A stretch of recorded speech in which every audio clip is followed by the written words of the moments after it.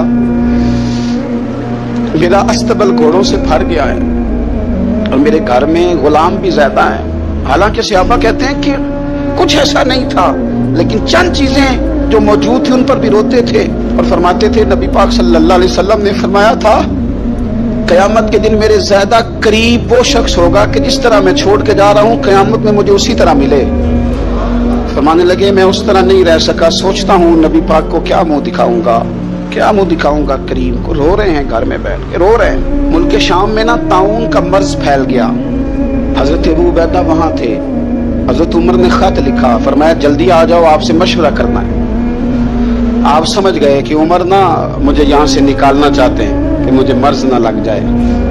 جواب لکھا، کہنے لگے مجھے پتا ہے جو مشورہ آپ نے کرنا ہے، میں مسلمانوں کو اکیلا چھوڑ کے نہیں آ سکتا، میں لشکر کا سپہ سالار ہوں، کیسے آ جاؤں، میں یہی رہوں گا۔ حضرت عمر نے خط لکھا کہ پھر آپ جابیہ کی جانب بھی چلے جائیں، تھوڑے سے وہاں موسم ٹھیک ہے، وہاں تشریف لے گئے۔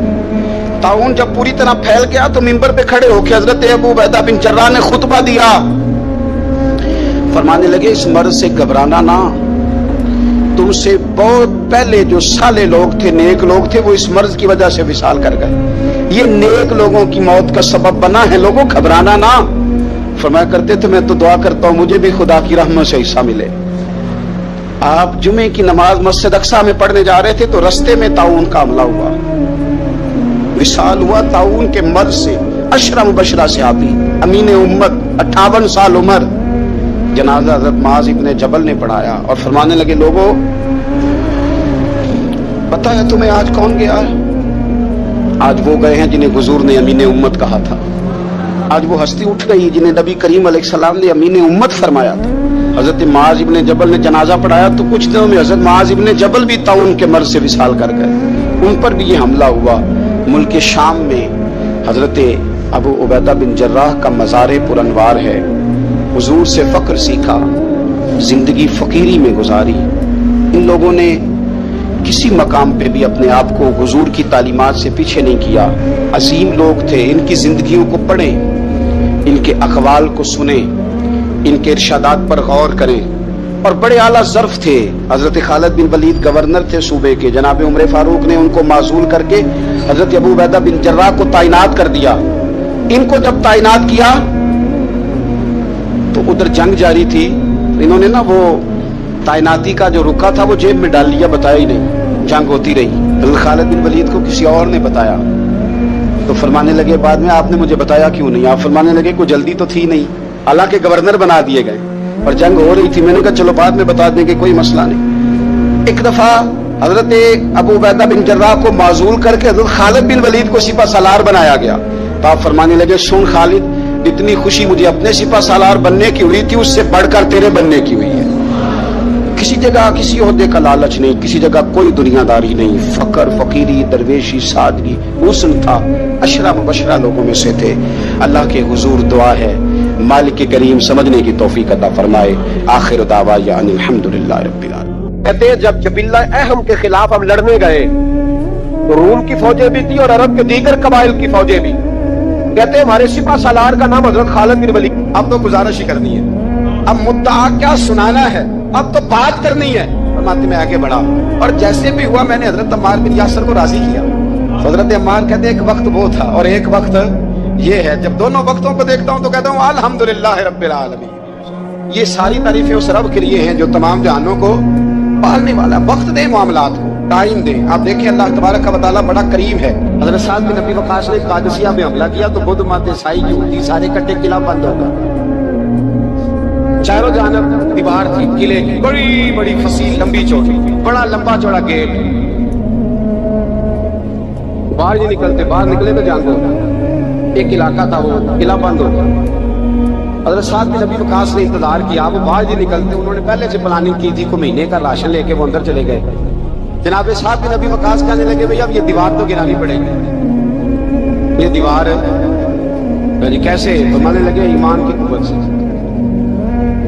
آپ نے نا انسانوں کی چار دیواری بنائی، اس دیوار کے گرد صحابی کھڑے کیے، توجہ میری طرف کریں، یوں چاروں جانب صحابہ کھڑے ہو گئے۔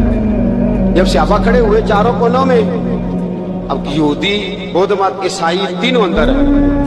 حضرت سعد بن ابی وقاص نے کہا چلو بھائی ایمان کی قوت سے بولو۔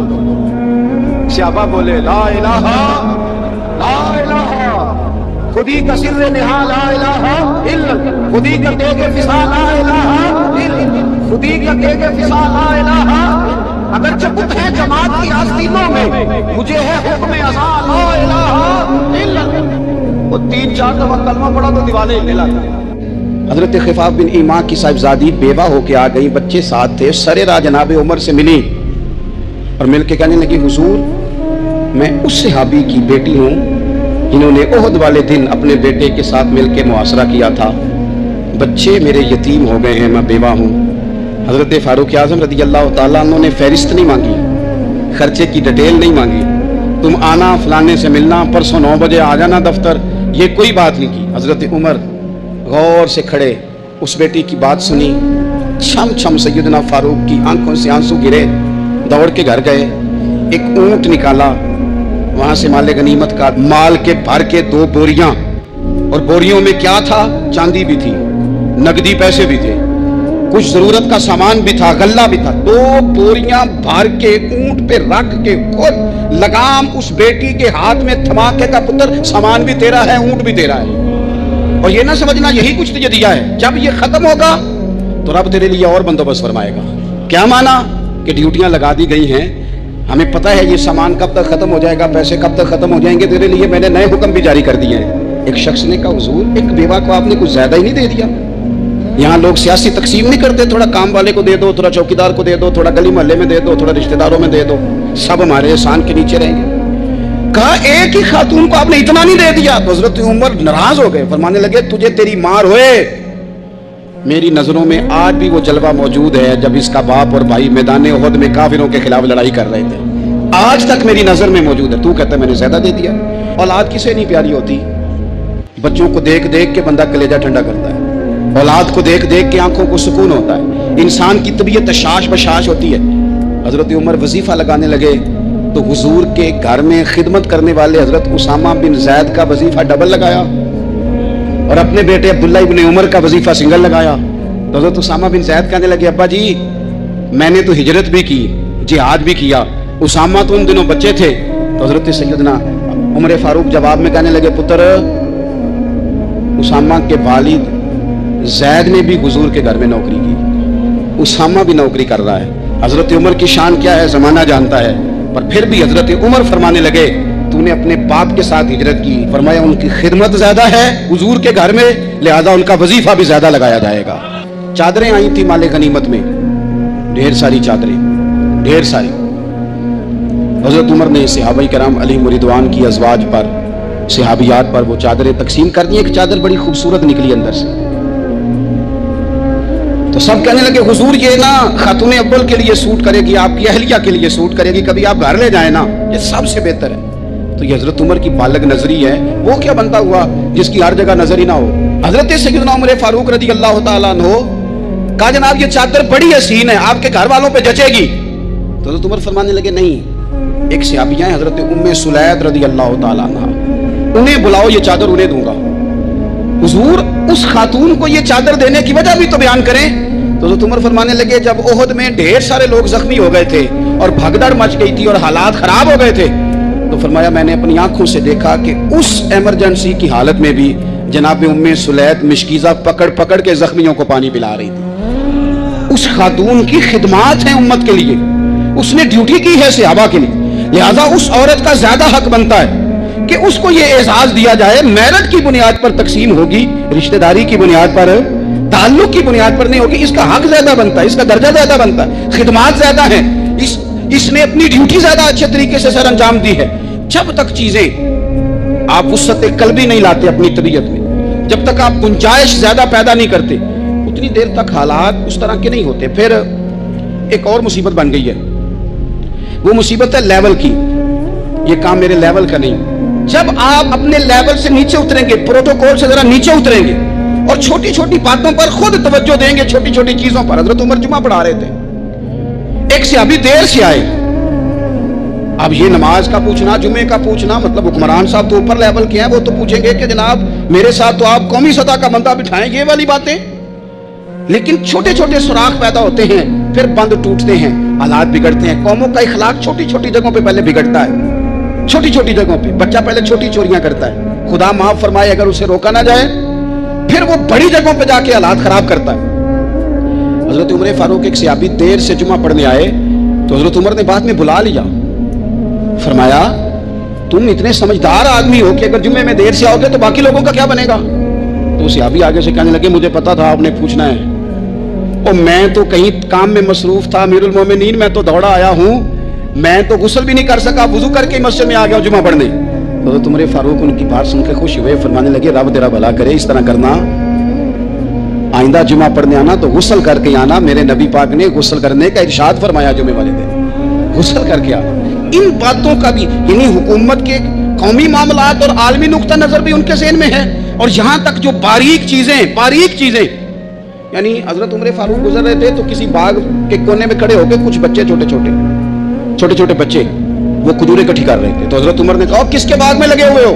سب بچے دوڑ گئے، تو حضرت سنان بن سلمہ فرماتے میں بھی چھوٹا تھا، میں کھڑا ہو گیا تو میں نے کہا حضور ہم نے توڑ کے نہیں کھجوریں کھائیں، گری ہوئی کھائی ہیں، اور آپ کو پتا ہے جو رستے میں گر جائیں وہ اٹھانی ناجائز نہیں ہوتی، تو حضور یہ گری ہوئی کھجوریں کھائی ہیں۔ تو کہتے ہیں حضرت عمر فاروق بچے کی بات سن کے کہنے لگے رب تیرا بھلا کرے، تو نے صحیح بات کی طرف میری توجہ کرا دی ہے، اللہ تیرا بھلا کرے۔ اور پھر حضرت عمر رضی اللہ تعالیٰ عنہ اس چھوٹے سے بچے کے پاس کھڑے ہو گئے، کون کس کے پاس؟ نہیں، خواب تو نہیں دیکھ رہے میں اور آپ، حکمران وقت 22 لاکھ مربع میل کا حکمران بچے کے پاس کھڑے ہو گئے، چھوٹے بچے کے پاس۔ دکان پہ غریب آدمی چڑھ آئے نا، دکاندار صاحب اللہ ماشاءاللہ ان کا مزاج خراب ہو جاتا ہے، وہ تیسری چیز کہ نا وہ والی دکھاؤ تو کہتے لینیاں تو لے تو جا، اور اگر تگڑا بندہ آ جائے تو کہتے ہیں جناب آپ اس طرح کریں, نشاندہی کر دے, میں انشاءاللہ خرید کے لا کے پیش کر دوں گا. مزاج بدل جاتا ہے. غریبوں کے پاس, چھوٹوں کے پاس, عام آدمی کے پاس آپ جائیں. ہمارے حکمرانوں کا غریب آدمی سے گیپ بہت زیادہ ہے, پیروں کا غریب آدمی سے گیپ بہت زیادہ ہے, بڑے علماء کا عام آدمی سے گیپ زیادہ ہے, تاجروں کا عام آدمی سے گیپ زیادہ ہے, شیشے کے بڑے بڑے محلات میں سوسائٹیوں میں بسنے والوں کا غریبوں سے گیپ زیادہ ہے. اس لیے امیر غریب کی تفریق بڑھ گئی ہے, حالات اور طرح کے ہو گئے. بعض غربا امیروں سے نفرت کرنے لگ گئے. ہماری شادی بیاہ تقریبات افطاریاں, ان میں ہم اپنے لیول کے لوگ بلاتے ہیں جن سے ہمیں کاروباری ضروریات وابستہ ہوتی ہیں. ہم نے اس طرح کا ماحول بنایا, اس کا نقصان یہ ہوا ہے کہ معاشرے میں کئی قسم کی سوچیں پنپنے لگی ہیں, وسوسے غالب آنے لگے. بعضوں کا تنگ آمد بجنگ آمد. جب غریبوں کے بچے زیادہ تنگ آتے ہیں پھر ہتھیار اٹھاتے ہیں, پھر قلم چھوڑ دیتے ہیں. سوچنے کی ضرورت ہے ملک میں کہ برائی جنم لیتی کہاں سے ہے. یہاں تک اتر کے حضرت عمر فاروق ان لوگوں سے پیار کرتے. اب وہ بچے نے بات سنا دی حضرت سنان بن سلمہ نے, تو جناب عمر فاروق سے بچے نے فٹافٹ ایک اور فرمائش بھی کر دی. کہنے لگا حضور میں نے کھجوریں زیادہ جمع کر لی ہیں, وہ میرے دوست سارے بھاگ گئے ہیں آپ کو دیکھ کے, اب میں جب جاؤں گا نا تو کھجوریں میرے حصے کی ہیں, ہوں میں غریب بچہ, ماڑے گھر سے تعلق ہے, وہ میری کھجوریں چھین لیں گے. حضرت عمر کے ساتھ سپاہی بھی تھے, سارا کچھ بھی تھا. حضرت عمر نے بچے کا بازو پکڑا, فرمایا چل میں تجھے تیرے گھر چھوڑ کے آتا ہوں. حضرت عمر اس غریب کے دروازے پہ دستک دے کے کہا تیرا پتر تھا, پکڑ کے اس لیے لایا ہوں کوئی امیر زادہ اس غریب کے بچے کو تنگ نہ کر سکے. اللہ کوئی ایک بھیجنا حضرت فاروق اعظم کا ماننے والا جو غریب کے بچے کا بازو تھامے اور اسے کہے کہ کوئی امیر زادہ اس پر ظلم نہیں کرے گا, کوئی اسے تھپڑ نہیں مارے گا, کوئی اس کے حصے کے نمبر نہیں لے گا, کوئی اس کی جگہ رشوت دے کے نوکری پہ نہیں بیٹھ جائے گا, کوئی اس کی جگہ پیسے دے کے آگے نہیں بڑھ جائے گا. کوئی آئے نا جو اشک شوئی کرے, جو آنسو پونچھے لوگوں کے, لیکن جہاں تو منزل انہیں ملی ہے جو شریک سفر نہ تھے. میرے عزیزو, اس نہج پر دین نے ہمیں اسباق پڑھائے. اس نہج پر حضرت عمر چھوٹی چیزوں کا, مسجد نبوی شریف میں آپ نے دیکھا دو لوگ اونچی آواز میں بات کر رہے ہیں, تو حضرت عمر نے فرمایا انہیں بلا کے لاؤ. بلا کے لایا, فرمایا تمہیں پتہ نہیں یہ حضور کی مسجد ہے؟ لا ترفعوا اصواتکم فوق صوت النبی, اے پائے نظر ہوش میں آ, یہ کوہ نبی ہے. آنکھوں سے بھی چلنا یہاں بے ادبی ہے. پتہ نہیں وہاں سارے نعرے غلط ہیں, کسی کے مرد آباد کا نعرہ ہو تو وہ بھی غلط, اور کسی کے زندہ آباد کا نعرہ ہو تو وہ بھی غلط. وہاں ایک کی نعرہ صرف اچھا لگتا ہے, وہ کیا ہے؟ یا رسول اللہ انظر حالنا, یا حبیب اللہ اسما. وہاں ایک کی نعرہ اچھا لگتا ہے کہ سونے آ گئے ہیں, نظر کرم ہو جائے. یا رسول اللہ پہنچ گئے ہیں, روزے پہ دوالے نے غلامہ دیاں ٹولیاں, او دیکھو ایک پہ سن گئے کروڑاں دیاں بولیاں. وہاں یہی نعرہ اچھا لگتا ہے, لب واہ ہیں, آنکھیں بند ہیں, پھیلی ہیں جھولیاں, کتنی مزے کی بھیک تیرے پاک در کی ہے. اور قربان جاؤں اپنے امام پر, اس قلم پہ باری جس سے وہ لکھا کرتے تھے. کہنے لگے کعبے کا نام تک نہ لیا, طیبہ ہی کہا.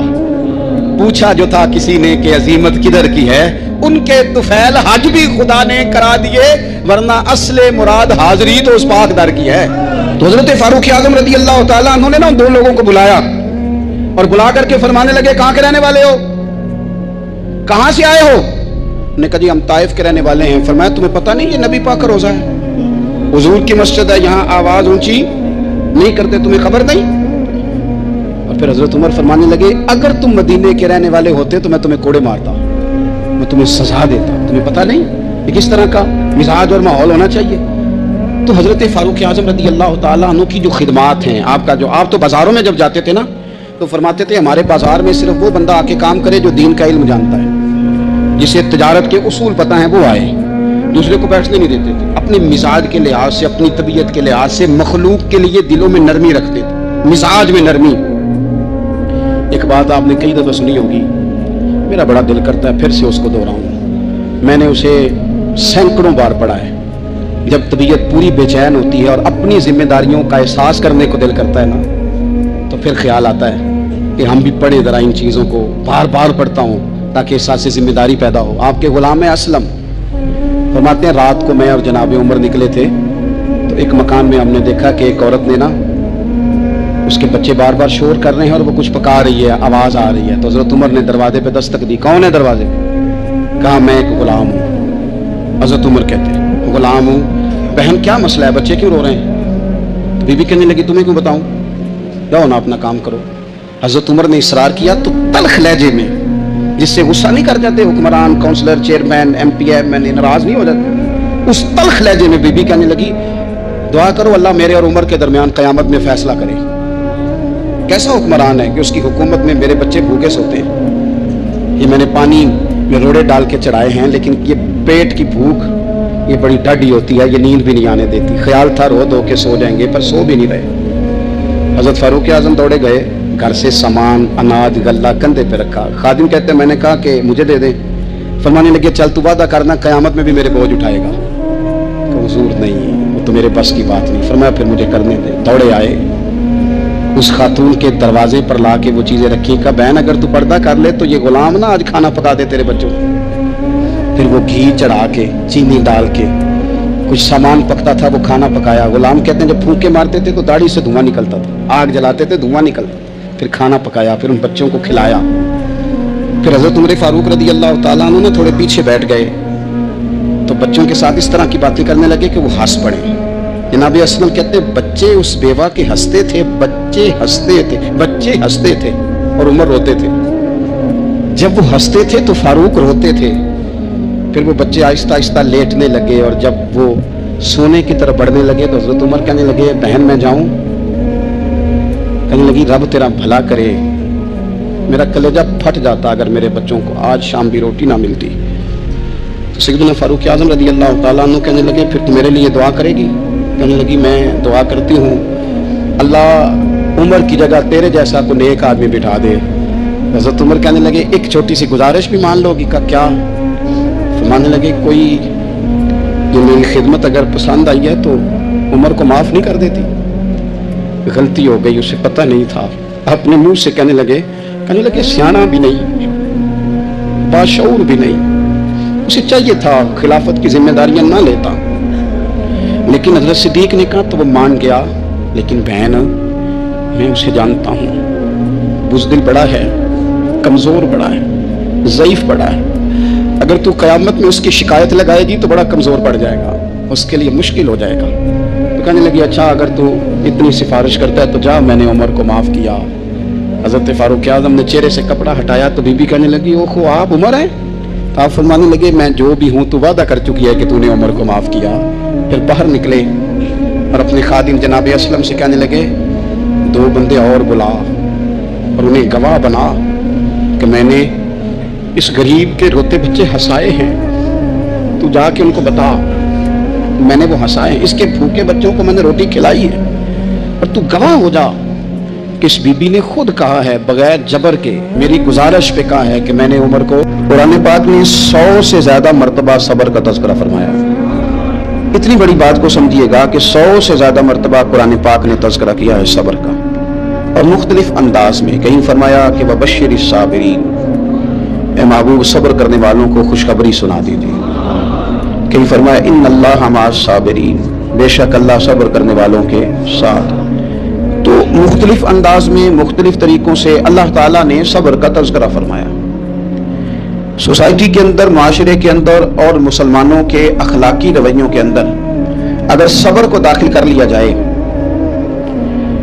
تو ہم محسوس کریں گے کہ ہماری زندگی نہ صرف یہ کہ آسان ہو گئی ہے بلکہ محبتوں والی ہو گئی ہے، چاہتوں والی ہو گئی ہے، ہمارے رشتے ایک دوسرے سے ٹوٹ نہیں رہے بلکہ بننا شروع ہو گئے۔ تھوڑا سا صبر بہت ساری چیزوں کو ٹوٹنے سے بچا لیتا ہے۔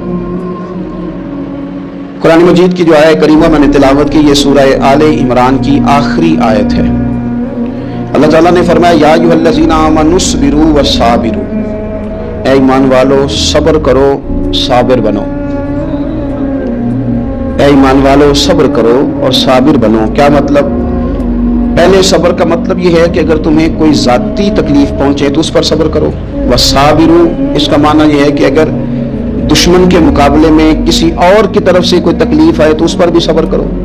پھر فرمایا ورابطوا، اور ہمیشہ کمر بستہ رہو، اسلامی سرحدوں کے پہرے دار رہو۔ واتقوا اللہ، اللہ سے ڈرتے رہو۔ لعلکم تفلحون، اس امید پر کہ اللہ تمہیں کامیابی عطا فرما دے، تم فلاح پا جاؤ۔ یا ایھا الذین آمنوا اصبروا وصابروا، اے ایمان والو صبر کرو اور صابر بنو۔ صبر کرو، صابر رہو۔